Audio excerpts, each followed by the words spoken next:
Det kan jeg ikke engang huske. Jo. Yeah, we're live. There we are. Hey guys. Hello, everyone. Peter, the Master of Hoppets here. Today, I'm joined by a very special guest, a fellow Danish beer blogger to my left. Yeah, I think so. Looks like Yeah. it. Yeah. Hey guys. HopSkullBeerGuide here together with Peter. Great to finally find a date where we can taste some monkish beer together. So yeah, let's just jump in. Yeah. If you don't know Pau, he has Hopskull Beer Guide. You do post both mainly in English, don't you? Yeah, Once in a while in Danish. Yeah, once in a while. Depends on who I want to reach. If I go to my local beer bottle shop down in Køge, it's mainly in Danish because the majority of people down there are Danish speaking. But when I do reviews or articles whatsoever, it's primarily in English. So yeah. Awesome. You do a lot of content. Yeah, I know. And a lot of cool different stuff as well. Like Thanks. You visit bottle shops and all this. Like if you guys just haven't checked out Pau's Instagram page, well, you also have a YouTube channel, right? Yeah, I'm not that active. I'm not that active on YouTube. I'm a little active on there because I do this monthly beer box together with Dino.dk called HopSkull's Handpicks, where I hand select 5 to 6 different beers, do a little write-up, and then do some tasting videos and such. So that's like the only reason that I have my YouTube as of now. Okay. Perhaps in the future, maybe I'll do some content for it, maybe I'll not. Perhaps I'll just stick to writing blog posts. I don't know what. Yeah. Well, I definitely urge you guys to check out HopSkull. It's HopSkull Beer Guide on Instagram. And yeah, Pau, again, he does loads of content. We've met up once. Yeah, right? at Blåbær Day. Yeah, which was really fun. Yeah, I was across the street, that very, very busy street, and it was during COVID times. So we had to stand in each individual groups, and as I remember, the cops came strolling down the street a couple of times because was it 10 people or so we could group up back in September? Yeah, I think it was 10. Yeah, it was 10. And we were about 100 people divided all over Boulevard. So it was nice. It was fun, but it was just we're scattered in small groups together. Yeah, and people were like, "Well, why are you sitting here?" And it was so fun. Exactly. But it's going to be very different this year. Yeah, it's not at Himmel. Are you attending? Unfortunately, not. My brother-in-law has his 30th birthday, and I think that's maybe a bit more important than beer. Perhaps. Well, there will probably be beer involved there too. So yeah, just no I'd blueberry imagine. lambic. Yeah. So, but no, not this year. What about you? Yep, I'm attending. Hauling a big load of blåbær. I'm gonna proxy a bit, and I have bought the bundle, and I've heard rumors that Jeppe and the boys from Drekbeer are gonna have a lot of special bottles. It's held at Amager Bryghus, who also is gonna release quite a few special ones. And I've spoken to a load of my followers, and we're gonna meet up before and share some beers. So awesome. If any of you guys watching this, you're welcome to come and share a few beers with me and all the rest of both Danish and quite a lot of Swedes are also going to join up. It's going to be fun. It's going to be great. Yeah, I mean, the past few years, I think Blåbær Day has always been fun. It's a day that's changed a lot over the years. It used to be you could actually get the beer quite a few days after the event and whatnot when it was at Ølbutikken, a bottle shop. Oh, yeah. And, then it got more and more popular and people were standing in line and all this. But it's been part of the fun. It's really fun. Exactly. So, yeah. So, but it's kind of funny because bottles like Blåbær really shows that lambic isn't quite dead yet because there's been so many requests about proxying, about trading, and also people just want to buy it straight up for money, and it's worth about 200 euros, the big bottle. So yeah, you could earn some money if you don't want to drink it. Yeah, that's true. But what's I think sharing or trading it is the way to go for me as well. It's always been like that with the lambics. Yeah, always prefer to trade, but we're not drinking lambic today. Nope. As the title says, it's Monkish Sunday. We got a couple cans of fresh Monkish. It should be called Monkish Monday, but we had some things come up, so we ended up changing the date until today, Sunday, instead, which is fine by me. Exactly. So we're drinking 2 different Monkish double IPAs. Both are double dry hopped. One is Rinse and Riffs, and the other is Nice Fiddle. So we planned on starting with Rinse and Riffs just because it's the lower ABV of the 2, and that's what we're going to start with. So let's crack into it. Let's do it. I see we have a few people commenting. Simon Skudde says, "Cheers, guys. I wish I could attend. I'm taking it." Hey, Simon. I'm taking it to the blah blah event. Wow, that smells good. I just cracked it. And Sam Smalley is watching all the way from Australia. Dude, you're such a champ. Cheers, Sam. Happy to have you. So, did you have the regular version of this, if you can call it that? No. Am I right there that this is the double dry hop version of an older Monkish beer? Yeah, it's called something. Wasn't it something like with the baseline or something like that? Yeah, something also with this Bathe and Baselines. This is Rinse and Riffs. I think I called this Bathe and Baselines as well, didn't I? Yeah, but isn't this this is a double dry hop version, and it's loaded with Galaxy, where the other one was another hop. I can't remember. I'm actually not entirely sure, but we have the info down here below. So it's Monkish Rinse and Riffs. It's 8.4%, and it's double dry hop with Citra and Galaxy. But I think maybe Bathe in the Baselines. That was the name, right? Yeah, I think so. Or it's Citra and Galaxy, it says. So this is basically that, just double dry hopped. Yeah. It smells really good from here. So, and also, isn't this like batch 7 or 8 or something? So it's I think it's batch 8. Yeah. Oh, no, 7. Right. 7 is the most recent. So released quite a lot of releases. Yeah, they do a lot of these often. So it looks really good. It looks like pretty much every other Monkish beer. I love the color and the brightness which Monkish present. Let's do this. It's so fucking pretty. Like every beer you crack from Monkish just has this nice drawing yellow color. You just want to dig in right away. It's just mouth watering. And it's not that like crazy thick hazy looking beer. Nope. Like it's definitely more of a lighter color. Exactly. It looks fantastic. I can smell everything from here. Yeah. So let's check it out. Yeah, let's do it. Dig in. Oh, it's really good. Really big Galaxy aroma for me. Yeah, exactly that. I'm getting loads of cantaloupe melon, but I'm also getting some spicy vibes.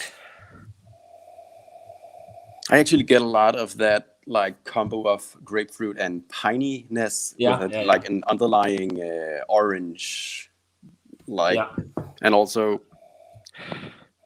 like overripe pineapple.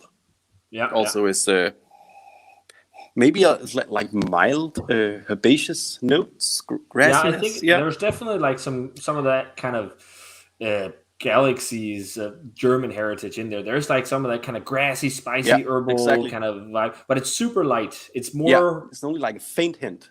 Yeah, it's more of the classic like cantaloupe sweet melon. But as you say, there's definitely a lot of brightness to it as well. Yeah. That kind of it's pineapple so bright. vibe is really so bright. big. That's also one thing I've come to love with these with Monkish beers. They are so bright, and they're just like full up in your face as soon as you crack. You can smell the can like half a meter or a meter away. Yeah. It's incredible. Same here. That's what I love as well. And then the fact that it's so bright and dank and whatnot. And the big thing also, it's not crazy sweet often. Exactly. They're so well balanced, but it smells really good. Should we say cheers? Yeah, cheers, Peter, and all you people watching. Cheers. Cheers, folks. Mm. Yeah, Oh, that's good. it's Fuck, fucking that's great. good. It's so balanced. It's so fun good. That initial Wow. sweetness, which simply just switches like 180 over to that like lingering bitterness, which just cuts perfectly. It's fucking Because good. it's really good. And it's definitely more bit. It's like what I remember from most of the monkish beers I really enjoy. Lately, I've had a couple that's been more sweet and not as Yep. bitter. This has a nice bitterness on the Yeah. aftertaste. It It's has so that, lingering. yeah, it's that kind of West Coast vibe. Also, by the Exactly. way, representing today. Oh, nice. But it has that West Coast vibe. But what I found really interesting is that I listened to a podcast with Henry, Yeah. Which and he one? says Is the it the one Greening from In no, it's or the Craft Beer Beer and and Brewers, Brew? yeah, Craft Yeah, and yeah, Brewers podcast, yeah. where he says he actually doesn't like West Coast IPAs that It's a much. funny man. But it's weird because this tastes a lot like a West Coast IPA, Yeah. but hazy and Yeah, juicy and but I fruity. think Henry is actually more into his saisons, and he mentioned a couple of times that the only reason he has his barrel program is because he wants to satisfy his own palate. Yeah, So yeah, yeah. yeah, but he knows how to brew amazing IPAs, even though Yeah. they initially didn't want to brew IPAs. Yeah, that's the fun thing. Like, if you guys don't know about Monkish, originally it was called Monkish because they wanted to do only Belgian-inspired beers. They had Yeah, dreams of doing like Lambic-inspired beer and farmhouse ale and all these things. And I think they had like Belgian pale ales and stuff like that on tap. And then everyone who went, they even had a sign that said that they like no IPA allowed or something like that, way yeah, back. something like that. Yes, And that's then correct. just everyone kept asking, when are you going to do an IPA? When are you going to do an IPA? When are you going to do an IPA? And Exactly. then Henry ended up being like, okay, we're going to do an IPA. But he wanted to do something like they did on the East Coast because he tried some of these kind of more fruity IPAs. So he Yeah, tried his way with it. And what I found really interesting, one of the big things when you're doing IPAs is that a lot of brewers do fermentation dry hops to give them really juicy. He doesn't. And that might be why yeah. it has more of a West Coast flair Perhaps. because you don't have the same biotransformation as people talk about. Could be. Um, I think it was his mainly his IBU levels are almost every time about like 60 to 100 in all Yeah, of yeah, his beers. Yeah, so it could be quite interesting to see his hopping schedule, both on the hot side and the cold side. I've yeah, tried to Google clones and whatsoever, and yeah, people says that he is all about going cold side after fermentation. yeah, and a lot. And it's very interesting to follow and whatnot. And like that Yeah, podcast was really interesting because he talked about with the IPA craze and whatnot. And a lot of people thought that they started doing IPAs just as a cash cow to have a big like cash flow in the company and whatnot. But they kind of they didn't confirm it at all. They thought it was funny and they could see why it is, but they talk about the cost of making the beers and all that, and things of that yeah, nature. So it ain't. it's not cheap. No, it ain't cheap. That's for No. sure. So yeah, what do you think about this, Peter? I think it's pretty fabulous. This is like Yep, classic monkish. It's like bright, yep, dank, singy, but with over some overripe kind of tropical notes. Mainly for me, it's like that cantaloupe melon, but yep, huge kind of dank pineapple vibes. exactly. Peppery spiciness, as you said. Like there's like a little bit of grapefruit and pine even too. Like I Yeah, just love the combination of like really in your face, bright, pithy yep, hop flavor. Like it's hop flavor first, not overripe juice. And that's why exactly. I really love monkish because it still tastes somewhat like an IPA. It's not just Yeah, fruit juice. like I think that the mainly monkish style is actually kind of like that old school New England IPA vibe when you think about like Heady Topper and Yeah, also a lot of the things which Sean does up at Hill Farmstead, where you get that bitterness, not just yeah, like that sickly sweet, juicy, cloying stuff, yeah, which most of brewers in EU and Denmark does. yeah. It's the sweet, juicy Yeah, goodness. I think this is fucking fantastic. and it's elegant, and it just fulfills everything I want in an IPA. You get that initial sweet, juicy, which just transitions beautifully over to this lingering bitterness, and you just want to take another sip and another sip. It's so great. It's so drinkable for its ABV. Yeah. Like, as Joe often does. Yeah. I don't know if you saw, Joe just did that in a video. He chugged a Monkish beer on YouTube he now. chugged one. Yeah. Well, even I did that on the Monkish fan page. But, like, they're so drinkable. I think this is classic Monkish when Monkish does things really awesome. And I think this is a world-class double IPA. It's like probably... True. It's not my favorite Monkish beer. I don't know if it's because I'm a little bit... maybe because I'm a little... sick of Galaxy. I don't know. I've had a bit of Galaxy fatigue, but for me, when I go all nuts, it's often Southern Hemisphere hops that are a bit more tropical. I mean, because Galaxy is also very tropical. But again, as all of you guys know, it's just I just need Nelson. Then I'm happy. Yeah, I know. Nelson fanboy. So, yeah. So, but for me, like if I had to grade it on, go ahead. I will perhaps grade this like 93, 94. It's not world-class Monkish, but I think it's really amazing. It's not the best I ever had, but I think like a good grade is like this 93 for... Yeah, I was thinking 94, 95. Like, it's just about world-class for me. But to really hit the world-class mark, I want just like a bit more cool tropical vibes. But one of the things I often noticed with Monkish compared to a lot of other IPAs is like I just like them the more I drink them. So often I'll end up like finishing a review with Brett or someone, and it's like, well, I actually liked it more maybe than what we said. Sometimes. Just edit your post. Yeah. Do a little cutscene, and hey, my grade didn't stand. Yeah, it was actually better than I thought. But we got some comments here. Beardy Beer Review says, looks bloody tasty, loosey juicy. Yeah, it is. Indeed, it is. It is really tasty. And Simon also wish he could drink the Monkish cans. Are you bringing any Monkish to share for Blubber Day? I actually thought so.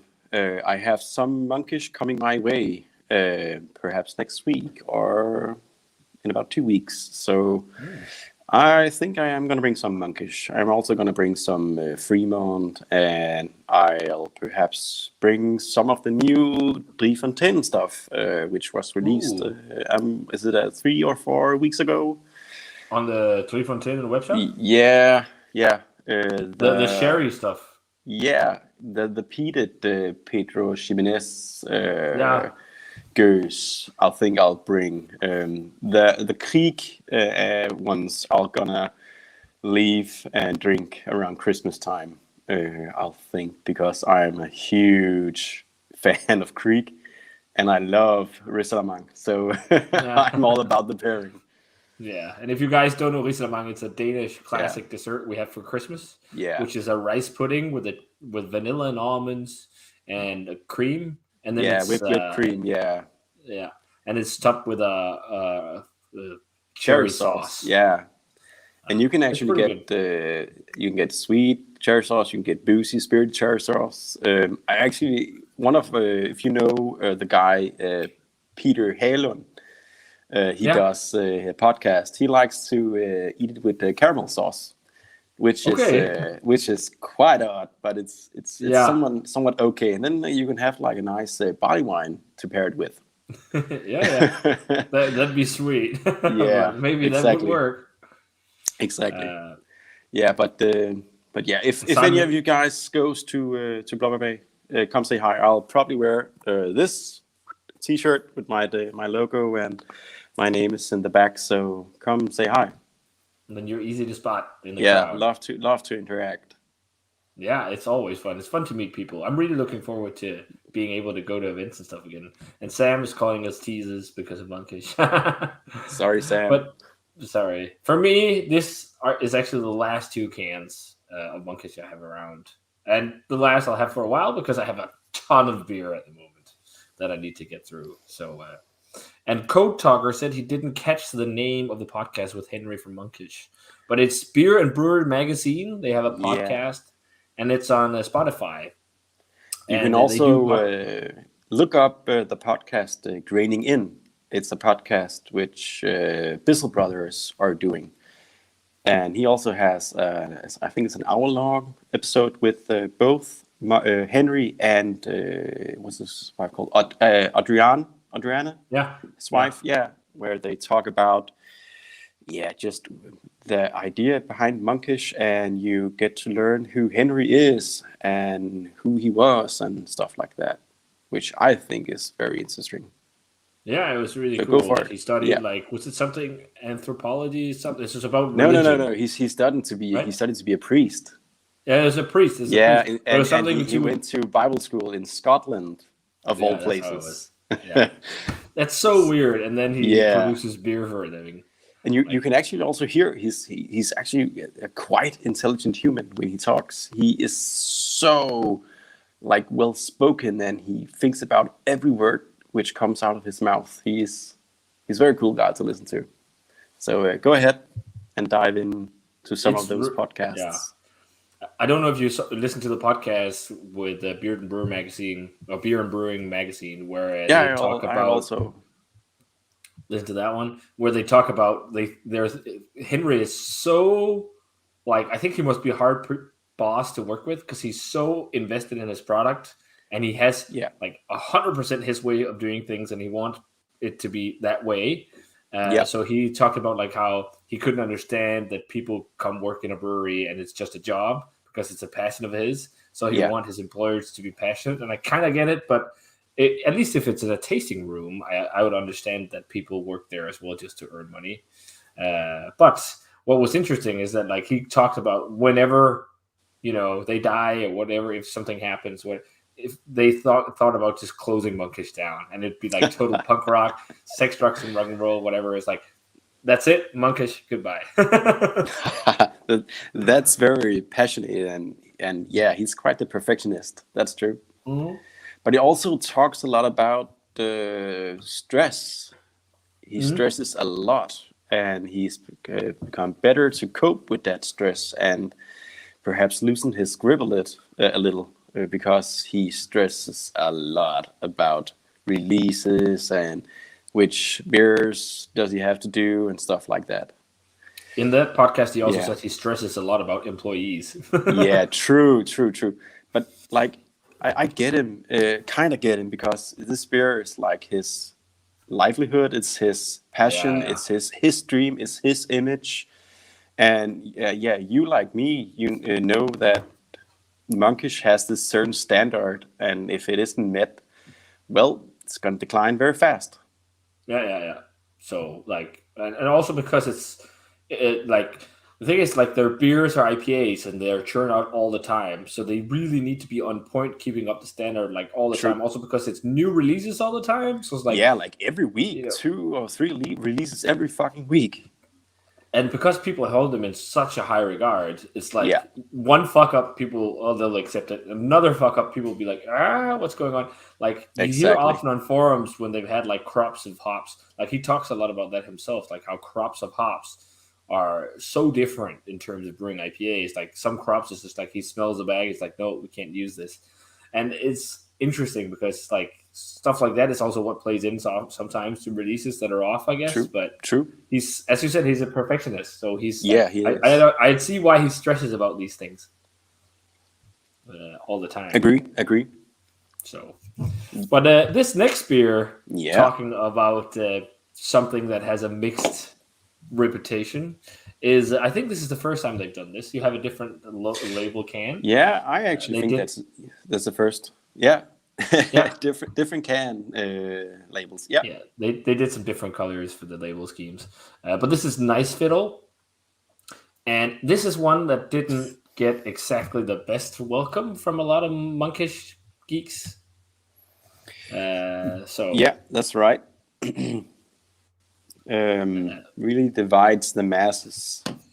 People says that flavor and aroma-wise, it's really muddled and all over the place. So, but this can is I think it's 4 weeks, about 4 weeks old. Yeah, canned 4th of August Yours also Canfor's of August, right? Yeah. And then the other one is the third, rinse and repeat. It says. This one, interestingly enough, says at Monk Plants. Yeah, and they have made an Instagram page called Monk Plants. And people are thinking that they're going to sell weed. Yeah, if you look up, there's a Monk Plants Instagram page. Yeah, I see. Yeah, I see. Okay, I'll gonna look that up afterwards. But there's no posts on it. It's just called Monk Plants. So maybe it was just for fun. I don't know. And then it's perhaps the new tap room, the new tap room in Anaheim that they're gonna open is gonna that could be, but plant orientated and not for beer. Maybe. Let's you're gonna fuck all over. Let's this is hopped with Enigma, Riwaka, and Rakau. Yes. And I also think that's the reason why it's all over the place, because those hops ain't my favorite. I actually think that the most of the time they are quite muddled in their appearance. I don't know. What's your take about that, Peter? It's been a long time since I've had Enigma and Rakau, but I really like Riwaka. It offers up to me often like lots of those bright tropical vibes, but also like really zesty, like tropical citrus. But think like tropical lemon, lime, like almost like yuzu type vibes. Yeah, true. And I think actually, if you guys want to see a really great YouTube video about hops, then check out the video about Riwaka hops.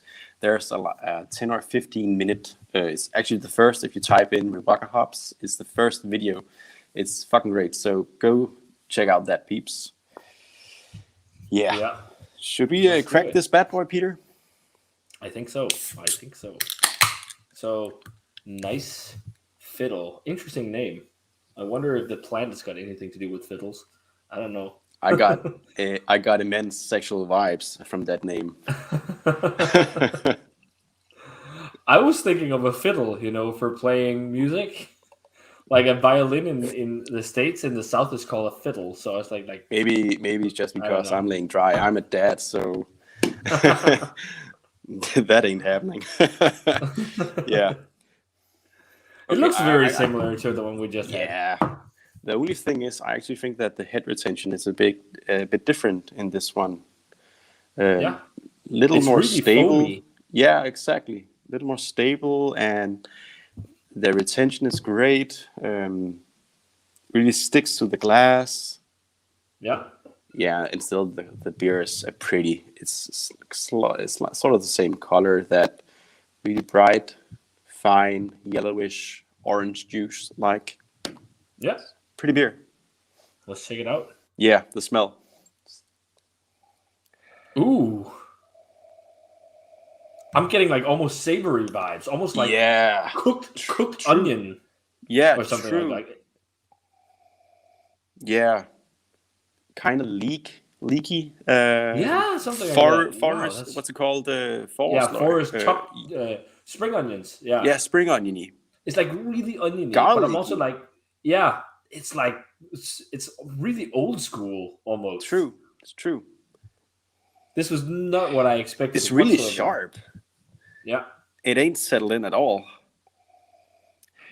It's the weird thing is like I'm not getting much in terms of like any tropical fruit. Really, it's like really savory, earthy, resiny. Like I actually get why people talk about this peppery saison vibe, that phenolic character. But the hop character is like really, really oniony and herbal. Yeah. Let's dig in. Let's dig in. Yeah. Cheers.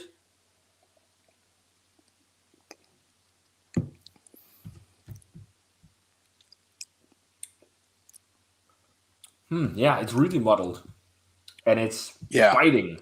Yeah. I actually think that it kind of has that like spicy saison bite to it. It's quite sharp, but if you dig in, there's a faint trace of like stone fruity vibes. I think there's definitely some fruit forward flavors. I'm definitely also getting that like almost perfumey tropical citrus. True. Like like a perfumey lemon lime thing, but it's really savory. Like it's really Exactly. like it's like you caramelized onion and garlic and all these things in a pan, like spring onion and leeks, and like it's True, just like true. that really rich umami oniony thing. And I think you can get that with a lot of Exactly. old school IPAs, Yeah, and then it has a huge earthiness. I much prefer Rinse and Riffs. Like I exactly. definitely think like drinking this now, that one is like much better. This is I don't know if the hop crops or maybe the combination Perhaps, didn't work out perhaps, or whatever, perhaps. or like often savory umami flavors in beer can also come sometimes from yeast. Like sometimes, like when yeast starts to autolyze, you get like soy saucy, almost umami Yeah, that's flavors. true. That's true. So maybe they've been pushing a culture of their yeast just because I know they like to Perhaps. repitch. So maybe it's been a bit too Yeah, stressed or yeah. They have their own house culture. I've heard so, and I've heard that one of the elements in their house culture is dry yeast also. yeah. So perhaps they stress out their yeast. Maybe it's been a bit stressed. I think there's a, as you said, there's definitely a faint stone fruit kind of vibe too. Yeah, But but it's really faint. That yeah, oniony character is so overpowering. yeah. I Like don't think the it's a beer. terrible beer. No, no, no, no. It ain't. No, no. But it's It's just still. not It's the same still. standard. Nope. No, it isn't. It's still soft. Um, Drinks okay. The ABV is hidden. Mhm. Sort of balanced, but that oniony flavor is really Huge. overpowering. Yeah, it's really huge. Like Yeah. I'm a big Simcoe fan, but this oniony character is a little too much for Too much. me. Yeah, yeah. it kind of Yeah. It's feels like like it's kind of off flavored. Feels like it. it could be stressed yeast. Like Yeah. because I think it's either that or maybe it doesn't look or taste oxidized. I think Nope. it might Nope. have No. something No. No. to No. No. No. No. no. I It think ain't. it's It ain't. I think it's probably stress yeast, or maybe it could also just be something with the crop of hops they've used. Could be. Like yeah. See people. It's so Yeah, fine. No oxidized characteristics. Like there's no cardboard or wet paper no, or anything going on here. I think that Peter is onto something. it could be. It's just like so. It's almost like if you've ever had Marmite, or if you've ever tried Yeah. yeast extract for cooking. It's almost a similar vibe to that. Yeah. Yeah. It's quite Marmite actual. Yeah. I've started to pick up on like savory flavors from yeast. Often, actually thinking of it reminds me of a hint of a Marmite taste, and it makes sense because Marmite is made from dead yeast. Oh, it is. Oh, So I didn't know that. yeah, Okay. so I think they they use yeast extract or something Yeah. like that nowadays, but it's basically a yeast derivative product. Uh, Okay. so, but yeah, it's not my favorite Monkish taste. I Nope. don't think it's a Nope. terrible hazy IPA, and there is a little bit of fruitiness and whatnot. I think if maybe a European brewery released this, I think a lot of people will have the same thoughts. People wouldn't be overjoyous about it, but sometimes I think Monkish gets a lot more flack as well, just because they're Monkish. Yeah. At least True. online, the grades on True. this are decent. Yeah, they are But decent, but I wouldn't go higher than like a 98 or sorry, 80, 89, 89 yeah, or 90. I yeah, wouldn't go I higher was than thinking that. exactly straight 90. I think it's a good IPA. I like it, Yeah. but it just does not offer any of the flavors I would want when I see like Nope. Riwaka in the mix. Because I was just hoping like this would also be like super bright. Yeah, yeah, but it ain't that popping bright as the majority of Monkish I had. It's too muddled. It's all over the place. Yeah, it's not my favorite. Mm. Nope. I get why What's people hated on this. yeah. Me too. I mean, it's a weird one, and it's also the weird like I just burped. The burp almost seemed more fruity than the beer Nice. itself. Like this beer would be perfect food pairing beer for Danish hagebøf. You don't need the caramelized onions. You have it all liquid form here. That would be hilarious pairing. You could Yeah. do like like dry onion it maybe or something. I put in some onion and just swirl around, see if you can absorb the flavor. Perhaps. You remember the Randalls that they did at Dogfish Head? Nope. You don't remember those? Like a No. Randallizer? So you had your tap going, and then there was this like holster of Yeah.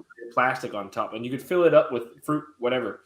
And then the beer would be pumped through in that glass and then in throughout the tap. So it would be like, nasty. we could Just do that like with ground onions. throw in onions and stuff. Yeah. And then pull it through. That would be disgusting. Yummy. But that you could do that with this and it'd be even more authentic.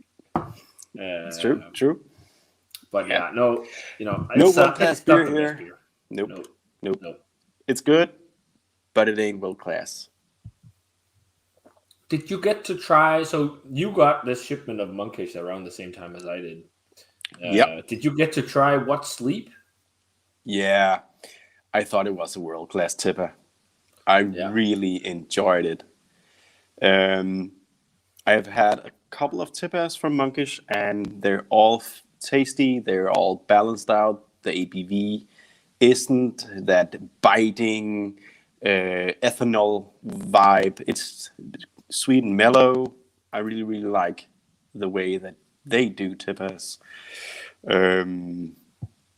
It's a quite funny style because I also drink my tippers straight from the fridge because they sort of tend to become quite boozy as they warm up. But if you just go at them like fridge temperature, they're great. And it's soft. They're so soft. They're oaty. They're amazing. Yeah. I think definitely. Right?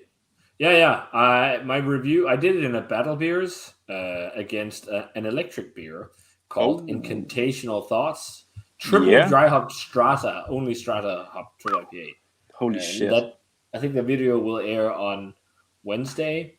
Yeah. I'm not going to say which one won, but people know I'm a big Monkish fanboy.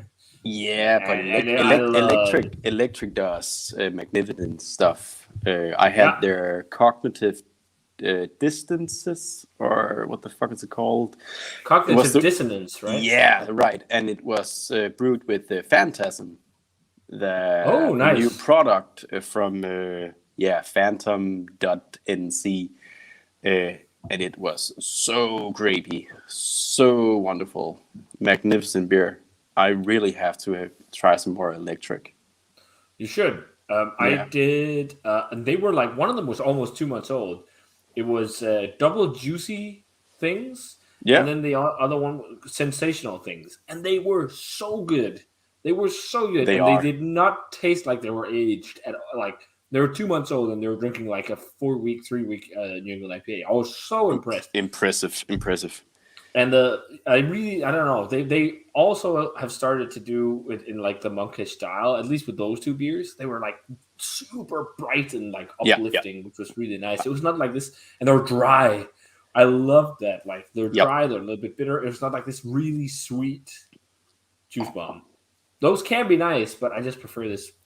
Yeah, but I've gotten quite sick of those sweet juice bombs, and I think the majority of Danish juice brewers have a tendency to just like make sweet, cloying, sickly beer. Yeah. Without that fine, bitter edge. And I really hope that they somewhat transcend, perhaps. This year, or next year, we talk about like year of the lager every fucking year.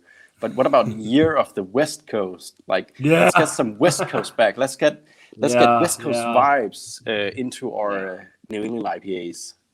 I've transitioned back to me too, and it smells amazing now after drinking that other one. It's better. It's so fuck great. Have you had the space cookies? The space cookie from Monkish and the Omnipollo? I had the first one. Henok actually sent me a can of it. Oh, nice. And it was really fun. But I think if you gave it to me now, I would be like, yeah, it's fun. I don't want to drink it. I'm just kind of sick of playing around with like weird fruity flavors. You And vanilla. old school man. Yeah, I've become the old man of beer. No, Yeah, I it's still true. I think it's still fun to try a lot of all these things, but I just find myself going a little bit backwards. It's super weird, but I've just started to miss a lot of classic beer. Like you say, West Coast. Yeah. Man, I've missed the West Coast a lot, and I Yeah, didn't I realize love it that until style. I drank Love really it. good West Coast beers. It's like, where did this style go? It's just like it just went away because everyone Disappeared. It disappeared because sweet, sickly beer, and we humans have a tendency to become addicted to sweets. Yeah, it's and true. And that's why we some of us like sweet, sickly beer. Yeah, that's true. I actually had the space cookie a week ago, and I think it was amazing. Like, you don't get. What version was it? Was it the regular version, or because they've done a few? They did a pumpkin spice one. I haven't had that one. It was the regular version with cookies and vanilla added. And you get that initial sweet kick of cookie and vanilla, which transcends over to this bitter finish. And the great thing about it, it doesn't taste artificial at all, because the majority of vanilla beers I've tasted this past year, they all fucking seem artificial, somewhat artificial. Yeah. And I know that vanilla has become very expensive. Yeah. But still, try to incorporate vanilla in a fashion so it doesn't taste artificial. And I actually think that Monkish, they did that. And that was also a beer that people hated upon. Yeah. They hated it. I liked it the first time I had it, so I'd probably like it still. But in terms of the whole vanilla thing, it's interesting because I feel like when you use fake vanilla, it reminds me of ice cream. And the reason why is because loads of cheap vanilla ice cream is made with vanilla extract and not vanilla pods. So it's like a childhood flavor. And I will say I prefer the real vanilla flavor as well, because real vanilla tastes like more than just vanilla. There's like even like dark fruity-esque flavors from the pod itself, and even hints of umami when you use a lot of it. It's so different. Rich, it's so complex. Yeah. So and also the origin of the vanilla also plays its part, because if you get that like regular bourbon vanilla, and if you pair like set it up against like Mexican vanilla or vanilla from Uganda, you can really start to taste the differences in. I actually think that somewhat oil content plays a part, but also like the minerally, the terroir, and so what. It's kind of funny. Makes sense. It's a plant. Yeah. Terroir will play in. Bottle Logic actually did the series a while ago, the fundamental observation, where they used vanilla from different parts of the world, and unfortunately, I was too slow to get him. Do you know what? I actually had him in my cart, but I was like, no, Peter, it's too much money. And then I was like, damn, why did I do that? Yeah, but hey, what was it? Was it 200? What is it? Was it $200 or so? For 7 barrel-aged vanilla beers. Oh, but Peter, it's still fucking cheap as hell. And 2 glasses and stickers. You should have gone for it. I know, because I think it would have been a fun experience trying like all those different ones to see how vanilla is. Exactly. But was it 7 beers? I think it was 6 or wasn't it? It was something like that. It was a lot. Yeah, it was a lot. Shit. I think it was 7, or maybe it was 6. It was a huge selection at least. But it's interesting with the whole vanilla thing, because I follow that podcast once in a while. I talked about beer and brewing, and they also did an interview with Mike Sabot quite a few years ago from Toppling Goliath, and they talked about adjunct beers and whatnot, and they talked about vanilla and the Vanilla Assassin, and that was prior to doing it the second time. And he didn't use one type of vanilla; he used many different types of vanilla to get a complex flavor. So he makes like Ugandan, Madagascar, Tahitian, all Mexican, all kinds of stuff, because he felt like it gave off a more a complex flavor profile in the end, which is interesting. Makes sense. So did you talk about contact time? Because in newer times, contact time has decreased because people are recirculating a lot of their beer. He didn't talk about that. He just talked about that. He talked about like base beers. Like, he talked a lot. It was a very interesting beer because he said like if he tasted a very good 8% stout, for example, he would never dream of putting that in a barrel because the base beer would be too weak to hold up, and the beer would suffer for it. So you drink that 8% vanilla beer, whatever. At the brewery you visited, and you'd love it, and then you come back and you try it barrel aged, and you would not like it as much because the beer is not suited for barrel aging. True. And he talked about how he was inspired by whiskey distillers in terms of making barrel aged beer. And then it was an interesting because I think it's more of a commonplace knowledge now because the interview was quite old. But he talked about how so many people when he released Soda Sue and King Sue were asking, "What is the amazing hop combo to make beers like this?" And he's like, it's not about hop combo. It's just keep oxygen out of your beer, man. Yeah, true. That's all. And then he kept stressing, talking about like so many people ask me for golden hop combos. He's like, you can make amazing beers with any hops that are good. Just keep oxygen out of the beer at all costs. That's also the biggest fault when homebrewers try to make New England IPAs. They can't control the oxygen. Like just purge all your shit. Every time you drive up, purge your fermentation tank. Purge. Just like get a load of SodaStream containers and just purge the shit out of it. Purge your plastic bucket. True.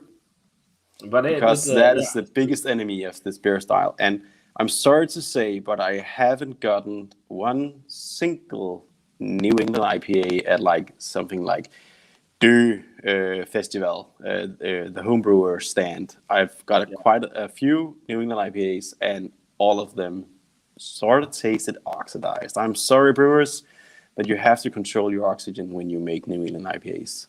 It was actually quite funny that you mentioned that festival because a few years ago, I was there with work, my previous job, and we went around tasting some different beers from brewers that made New England IPAs and whatnot. And then a fairly small local brewery close to Aalborg, where I live, is called Lykken-Bryghus. They even did like a whole marketing thing not too long ago. Was it this year, I think, or maybe last year, where they sent a lot of their beer to bloggers, Danish beer bloggers. Okay, yeah. Okay. I don't know if you saw it, like Beer Cause and all kinds of people got Lykken-Bryghus. Haven't gotten it.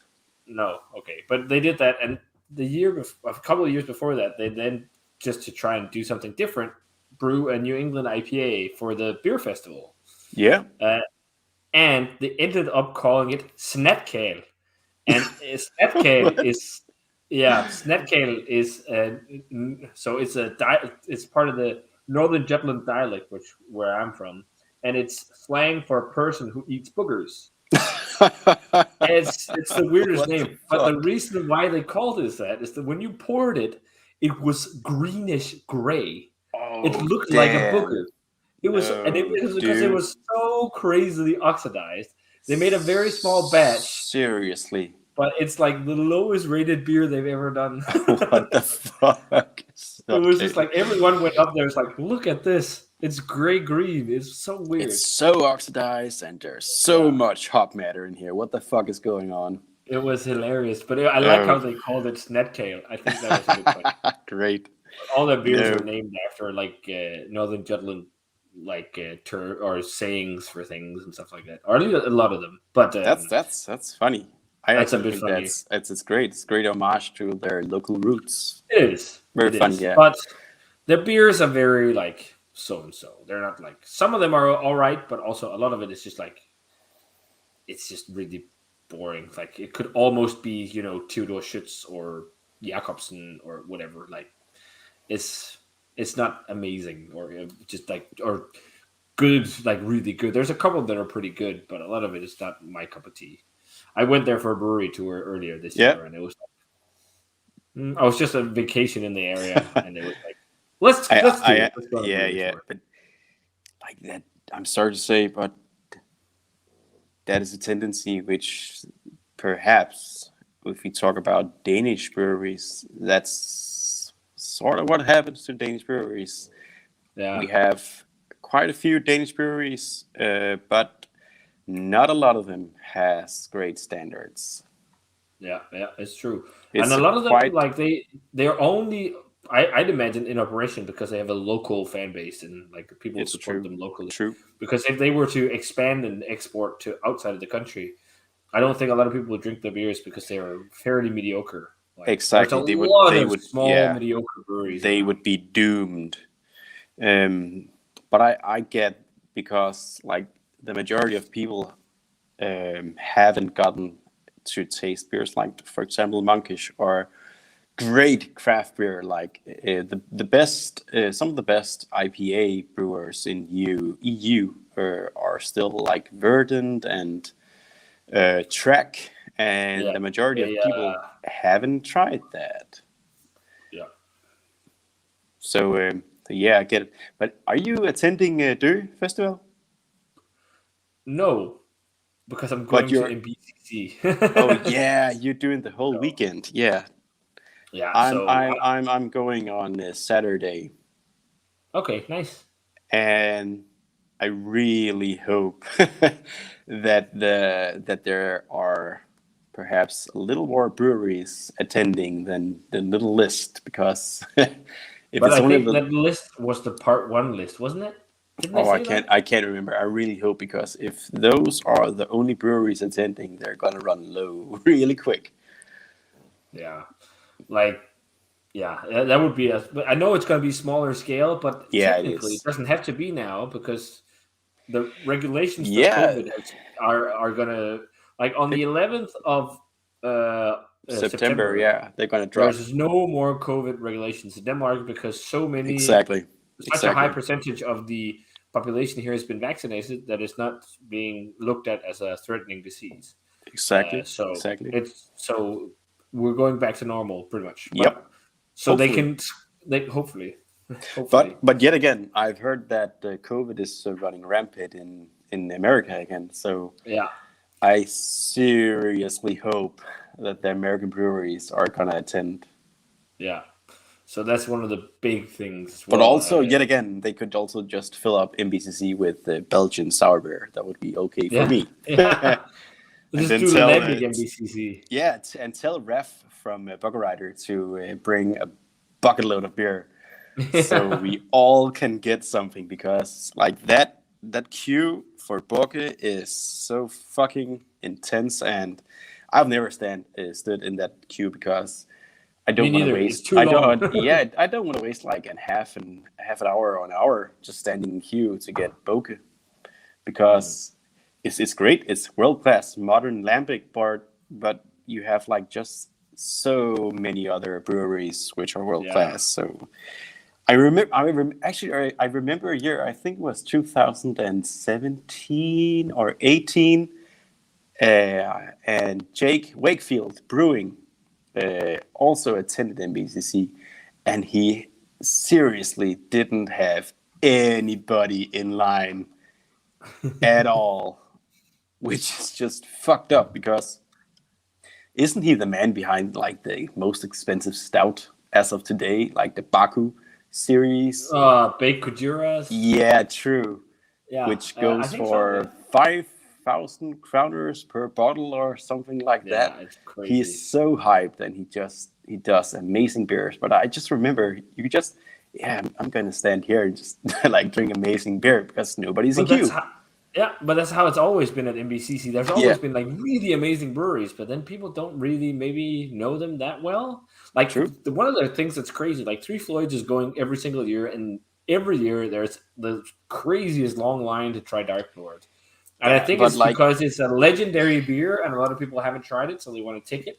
But like there's so much crazy stuff that gets less attention. And I would tell people coming to Denmark, we are so close. I actually think that To Øl are going to release their Christmas seasonal beers around there. Just buy julemælk, because I know it's a lactose-driven beer, but it's 15%, and I actually think that it's the Danish edition of Dark Lord. It's old school, it's imperial, it's Russian. It is. I don't think I've had a Dark Lord in a recent enough time frame to remember how it actually like is compared to Julemilk. Like it is old school in flavor It's old profile. school. It's like It a bit is. It is. savory and like I remember the joke Yeah. back in the day was like Dark Lord is like soy sauce, whatever. Yeah, but only if Uh, it has a couple of years upon it. yeah, Yeah, it's umami rich, but I doesn't recall it as soy saucy. But if you want to try the Danish edition of Dark Lord, just go for Julemilk. yeah. Julemilk is Or fantastic. I think actually it's called Julemalt because Julemelt. because after to øl went to Svinninge and bought the old Bouvet factory, they entered the Dansk supermarket for sales, and they couldn't have beer which had Called milk. milk. Yeah, because it is quite messy and It somewhat confused the incorrect, customer. confusing. Yeah, Yeah, exactly. But because milk is Danish for milk. yeah, exactly. So, But it contains lactose. So yeah, what the I fuck? think it's a great name. Yeah, but yeah, Julemalt is is what you have to go for now. Okay. But yet Well, again, yeah, try it. yeah. Yeah, I think that's like I think they make fantastic beer, like especially the barrel aged stuff. I haven't tried too much of what they've been pumping out in recent times. I've done a couple of like the lagers and whatnot, but I haven't tried too much of their like IPAs and things of that nature because they've been doing a lot of stuff from the new facility. Yeah, true. They've done a lot of lagers actually as well. They've done the whole 45 days series. Yeah, which are great. Yeah, I love the Pilsner. I have the Helles Yeah, to try as well. haven't had that. Um, but yeah, and I think they even did like a Mexican inspired lager as well. The Corona one. Yeah, but Yeah. I don't know. Speaking of Mexican inspired beer, did you see the newest Danish beer project by Magnus Uh, Milan? no. What the fuck? So The comedian, right? yeah, he's in Okay, beer now as well. what is he? Okay, is he? What is he up to? So what happened is I was just browsing Instagram, and all of a sudden I got an advertisement from some beer called Fresco, and it's like Fresco, what the hell is that? And then I googled it, and it said like it was made by United Beverage. It's like, what is United Beverage? And then I looked it up, and it apparently it's an import company. And then the web shop popped up, or the website for it popped up, and then it's got a story about Magnus Milan and how he's like a whatever. He's traveled the world and whatever, and what he misses from traveling is like these super light, drinkable, easy drinking What the lagers. fuck? And then they've made like this basically Danish version of Corona, and then they're trying to market it as the exact same way, and the label like it's very similar. And What then the it's in a fuck? clear bottle. It's blue and yellow and white like colors, and then Oh shit. it's being sold, I think, only in Copenhagen at the moment, but it's Okay. like 25 crowns for 2 bottles. So it's really What? cheap. It's cheap, and actually it's quite educational because if you guys want to taste how spoiled beer tastes, just buy beer which has been tapped in clear bottles. Yeah. Always fucking ruined. Yeah. Actually, I actually just thought that Magnus Milan was this cheese guy. I remember he did this quite funny cheese like comedy series back in 2020 where he traveled Europe around with his brother and just ate cheese, which I thought was really hilarious. It was hilarious. It was called the Brothers Cheese, but now Brothers Cheese, yes. it's called El Fresco by Manolo, and Manolo is apparently his name when he's been to Latin America, and it's that's so funny. weird. Does he have any pictures of it? Yeah, there we What go. What the fuck? You can't see it that well. I'm just actually, we should throw out an invite to Magnus Milan and the company behind. Seriously, send us some samples, guys, and I would happily try it with you, Peter, and Magnus at the same time. That would be hilarious. Yeah, but we would be brutally honest. Yeah. Seriously honest. But, that's the most important part about being like a beer persona You have to be honest, and I know that quite a lot of I get flagged a lot for you have to be honest, and I'm honest in every fucking review. Also, the ones which I've gotten sent quite a lot of beer, and I'm honest every time. You have to be. Yeah, you have to be. But Yeah. man, having Magnus Milang on talking about his beer and eating cheese, that would be hilarious. There we go, El Fresco. Sweet. Just pair that Mexican inspired lager up with some cheddar, and we're good. Yeah, there we go. But Sweet. it's like, yeah, that's he made that product now, and the slogan is also really good. It's born in Copenhagen, inspired by Latin America. Oh, that's sexy. Great. Does it come with a combo of like a lime wedge or something? No? Nope. I wonder where it's even brewed. Like, you couldn't find any info. It's contract brewed at Royal Unibrew or something like that. Yeah, I could imagine. Perhaps Inslev or Westfyns or something like that. I don't think that it's brewed at anything Carlsberg related. No, they're too big, and I think also they wouldn't do a contract thing like that. No. I think Royal Unibrew would be better, or maybe Habu or something weird. Yeah, that could be. That could also be because they're huge. They're big enough to handle the production. True, which also is why their beers are so fucking inconsistent. Yeah, like I remember like being young and poor, and when you went to Roskilde Festival, it was like, hey, dudes, let's have like this Russian roulette case of beer, because Habbo is you can have a beer which tastes okay, and then you have a beer which tastes like utter shit. Yeah, and that's because the contract brew is such an odd. You like, how many places does Habbo brew at? So fucking many places, and I get why their level of consistency is so bad, because it's all over the place. Yeah. And they have so many brands now. I think they also in charge of Gourmet Bryggeriet. Like, that's one of the original Danish. That was Mike Murphy. Yeah, when he went to Levi. True.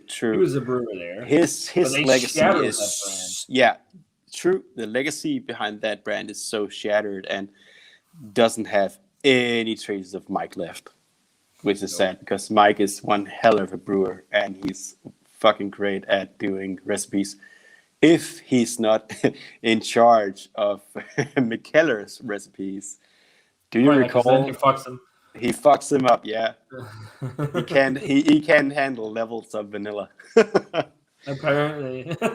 Apparently, yeah. That's true. It's his fault that Vanilla Shake exists, because he fucked up a George, I think it was. Yeah, it was George. The vanilla variant of George, he fucked up how many grams or kilos of vanilla per hectoliter of beer. Yeah. And then it's like, oops. Funny.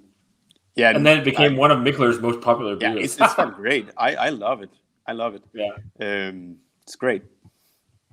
So yeah, it's a fantastic beer. Well, Peter, should we round off this tasting and just call it a night? Say cheers. Yeah, I think so. It's a Sunday night. I have to go to work tomorrow morning as well, and I guess you do as well. So I think we should just go. I actually first have work tomorrow evening, but okay. I know you've had a rough. As I told you, I had a rough night. I have small kids, and my baby girl, she's 4.5, but she kept me awake like for 3 hours this night, and I was awake already 6:30 this morning. So I feel hungover at the moment. Even though you haven't had beer. Even though I haven't had beer all day. So hopefully the beers will not make you feel more hungover tomorrow morning. Actually, they're going to put me to sleep, because I think I'm going to round this off, and then I'm going to go to sleep in about a half hour or so. So that's perfect. Gonna catch a bit of sleep. Yeah. I think I'll just quickly run through. We got a couple last comments. If you have some questions. One of the big ones was from Leopold. It says, "Good evening, you two fine gentlemen. Forgot you were going live, but I'm here now. Would love to try some monkish, but where?" in America. It is all about trading. It is. We trade for these beers to try them once in a while, and that's the only way to do it. And the way you do that is on usually Facebook groups. If you try and look up Monkish on Facebook, you'll find many groups where they're mentioned, and there you can trade for the beers. That's you can also try mybeersellercollectibles.com. You can also get them from there. Yeah, but it's always a risk because if you're based in Europe and you want to have them shipped over, there's always a risk with that. So it depends if you want to take it. But that's the main way to really try some Monkish. And then Jaco had a comment here. Says, evening guys, I'm still yet to have anything from Monkish, but only heard good things. Is it mainly hazy IPAs nowadays, or they still make some building-inspired stuff? They still make saisons. Yeah, they do. But their saisons are pretty much mainly for in-house consumption, and same goes with their barrel-aged stouts. Yeah. Yeah. Besides the limited releases they've done a couple limited releases of stouts that they haven't traded crazy, but they've traded fairly decent. They're fucking expensive, dude. $250, isn't that the max dollars? Yeah, I've seen one go for $300 on my beer cell collectibles. Okay, which 700? No, 300. 300. Oh yeah, okay. 300. Yeah, that's also that's quite a lot of money. Yeah, I mean, if you compare it to like Bottle Logic stouts, when people resell them on like some of these reselling bottle beer sites, it's like $60. Like that's, I think for the more regular stuff. Ones. Yeah, the regular stuff. If you go like fundamental observation. Yeah, because you can get what's it called, Hypermesh Hydra for less money than a year ago because the beer has somewhat faded. I had it a year ago, where it was still great and popping flavor-wise. I've heard many talk about the cinnamon has somewhat dissipated. I mean, I loved it. It was amazing, but the cinnamon was more like soft and balanced. It wasn't like in your face. True. When we had it. And also, if you want Bottle Logic stuff, you can also try to go on my my beer seller collectibles and pick up stuff from there. Yeah, I mean, a lot of it is on there. But if you want to try like really hard to get stuff, like side project, all that, good luck, peeps. Like the secondary prices for these is crazy. And I'll let you in on a secret. My bottle of Beer Barrel Time that I reviewed. So when you trade beer, it's like trading baseball cards. You buy it at a value, and then it goes to a secondary value. Yeah. Because it's off the market, it's on the trading market. Basically a black market, really. Yeah. And then it goes up. And I was not trying to. So then when you trade, you have values of different beers, and then you try to match values with different beers when you trade. And I offered up first with Hype Lambic the value that Beer Barrel Time was at, which was like $300, $350, with Blubber in a $750 with a small plus, and people was like, nope. And I ended up offering a total of $1,000 value secondary to get that one bottle. And I wouldn't do that again. It was just because it was my number one white whale. But I wanted to try it. Yeah, but side project always tends to have like that really high purchase point. If you want to try MGK, which is like this old English barley wine, you have to drop, I think it's $1,200 or so. It's fucking mind blowing. Like just go buy Fremont. They're 4,000. You can buy them in Europe. Yeah, 5,000 has, I think it was like 300 kroners or so, or 40 euros for a bottle, and that is world-class barley wine. And a lot of people will probably say 40 euros, that's really expensive. But not for American beer. And not on that level of quality. Exactly. Like, if you think about it, think about for Christmas, for example, when you say like, oh, let's have a really good Burgundy red wine from France. True. And you pay like 300-400 Danish crowns, and it doesn't matter because it's Christmas, it's a wine, it's going to be really good. True. Like True. it's the same with beer. Like some of those really, really good beers that are barrel aged, they take like up to 3 years to produce because it's a blend of Exactly. different barrels. And Exactly. it's barrel aging in different barrels and a longer barrel aging time for different parts of the blend and stuff. Yeah. That is so costly for a brewer to make. It is, and that's one thing that I actually think that I am quite responsible of telling as a beer blogger or beer persona, that you have to take in that these beers they cost because they take up production place. It's not just beer, which just you brew it, you sell it. Nope, you brew it and then you age it. I actually, last night I had a Great Northern beer from Eagle Twin, New York City, and that beer had a total aging time of 26 months. It first sat in Bliss bourbon maple barrels, and then it sat in Sine Qua Non wine barrels. And that you have seen the cans, right? They're yay small. And they cost around 150 Danish kroners. And I actually think the price point is pretty fair. And also you get what you pay for. Yeah. That's also a lot of the times with a lot of these things, like even though it's quite expensive, you also get like a mind-blowing world-class experience. Like True. And I'd rather pay a little bit extra and get something really amazing instead of buying a lot of other stuff. Like, so you just have just get some of the really, really good stuff and then save some of the not so great, if we're talking like, expensive beer, barrel-aged beer. But beer in general has also gotten a bit more expensive, I feel like. It has. Prices have risen because palates have changed. People want more of everything, more hops, more adjuncts, longer barrel aging times. Yes. It's funny that you tell that, because last night I rambled a little about ratings. Why almost all Pilsners are rated low. Yeah. It's so odd, because how do people rate them? Like, the best rated Pilsner in the world, it ain't a 5. Like, why? Yeah. It's like, it's setting the standard and it ain't a 5. And if you like take something like I had unfiltered Pilsner Urquell, which was from wood, from wooden casks, which is the best. It's the best Pilsner I've ever had. I had it at MBCC a couple of years ago, and like, that Pilsner doesn't even have that high of a rating, because people tend to like, okay, it ain't overly hopped, it ain't barrel aged, it ain't soured. Okay, we just like smack a rating about 3.75 or 4 on it. I like, if a Pilsner has 3.75 on Untappd, it's going to be one of the better Pilsners you're going to find.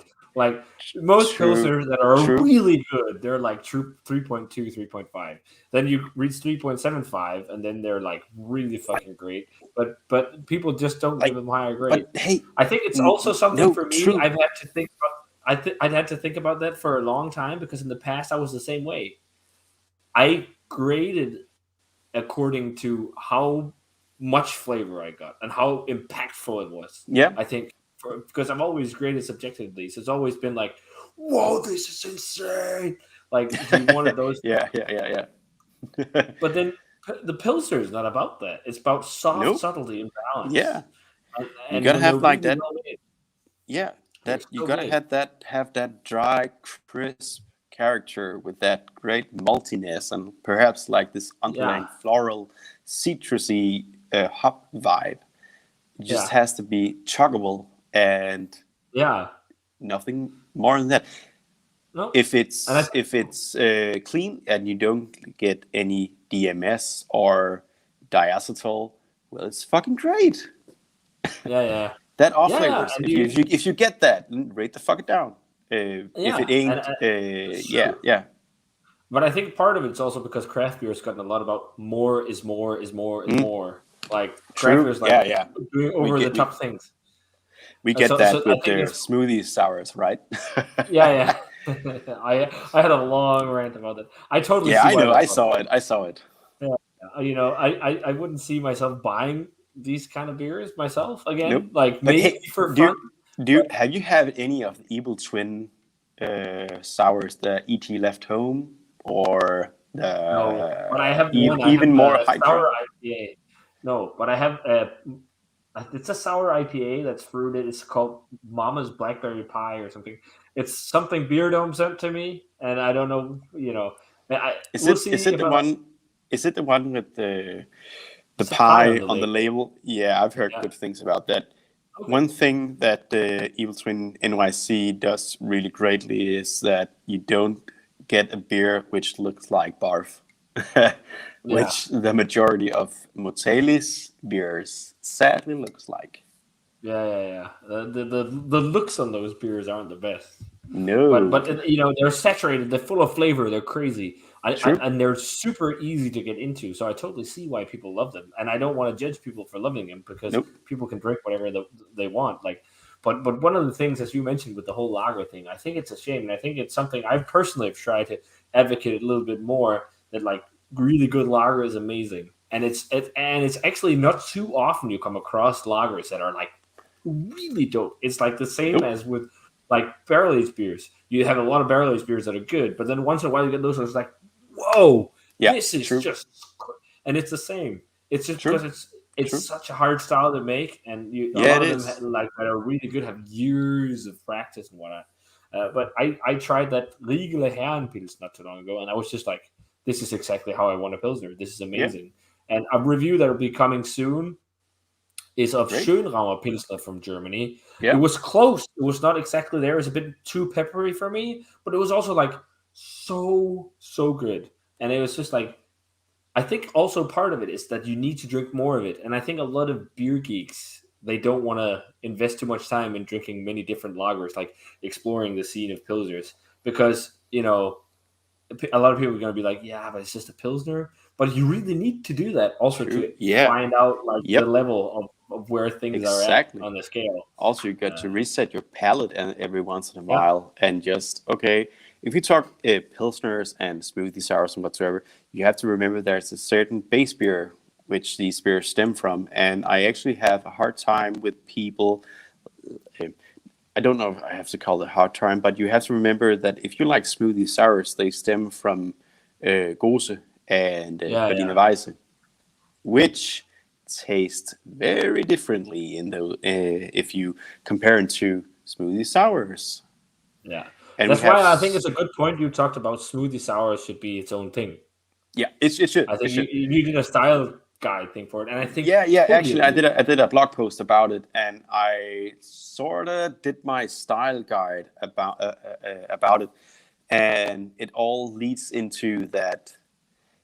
If you just make a balanced beer where the adjuncts and fruits are incorporated in a way where they seem balanced and they get like their own little spotlight to shine upon, then it's a great smoothie beer.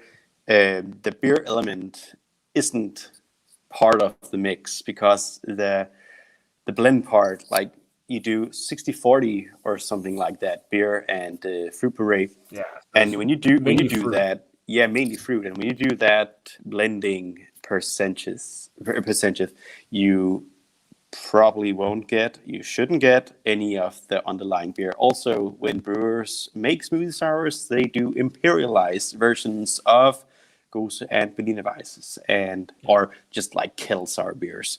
So if you want to read my blog post about that, go check it out at It's really good. beerbloggers.dk. It's or at Mikler. I also write blog post for Mikler, and you can find it on their blog page. I think it's called an introduction to smoothie sours or smoothie ales or something like that. It's also a very good point because if you just dunk, and that's also something that people have talked about in the past, like they have analyzed smoothie beers and they were like 2% because people don't like. You have to think of like when you put this much fruit in, you actually Yeah. dilute Yep. the True. beer you already True. have. So True. you need to do like an imperial strength beer because you want to Mm? figure out the right dilution rate because your Exactly. dilution rate is fruit puree. So like Exactly. that's also part of it. But I remember that when people were talking about like, and there was research done in like some of these Yeah. smoothies, I was like 2%, Yeah. but not all of them.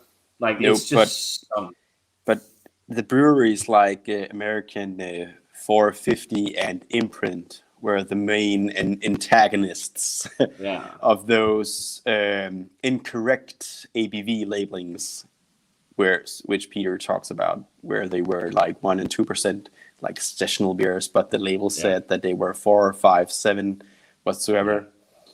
So it's a funny style. I like it, but is it beer? Is it not beer? Question. That's the question. Yeah. And that's the question that you guys can debate as well, because I know it's a very big debate. And a last thing with like all these super fruity things, I don't know if you noticed this, but Mortalis has opened a second kind of brewery label. I don't know if you've seen this. No, I haven't. And they call it Mortalis 8-bit because it's old school. So on this label, they make Pilsners, they make West Coast IPA, they make like Belgian Pale Ales and like really old school beer. And it's like, nice. Wow, you guys got my respect so much, man. That is so dope. I really hope that the Drek Beer are gonna import some of those, me too. because I really want to taste that. Great. Yeah. That's a nice info. Yeah. Perhaps we should say that with that little info, we're going to call it a night. And I'm going to go to sleep, and you're going to go to sleep also. And nice seeing you, Peter. Nice seeing you, man. Thanks for watching, guys. I hope we'll meet up at MBCC and perhaps do the old 2 thumbs. One thumb. Yeah, something like that. Usually half-cocked thumb up. Let's have some great beer, Peter. Yeah, it was a great time, and thanks for the invite. No worries, man. If you guys haven't checked out HopSkull, check him out, HopSkull Beer Guide. Once this broadcast ends, it will be down below in the description of the video. So check him out. Thanks a ton for watching and tuning in. It's been fun to hang out and talk. It's been really good. So we'll do more stuff like this in the future, guys. If you have anyone you'd like to see on a live stream, whoever it is, we'll try and send them an invite, and you can put that in Magnus Melang. We want him. Gezo. Let's do it. So cheers, guys, and see you in another live stream. Cheers.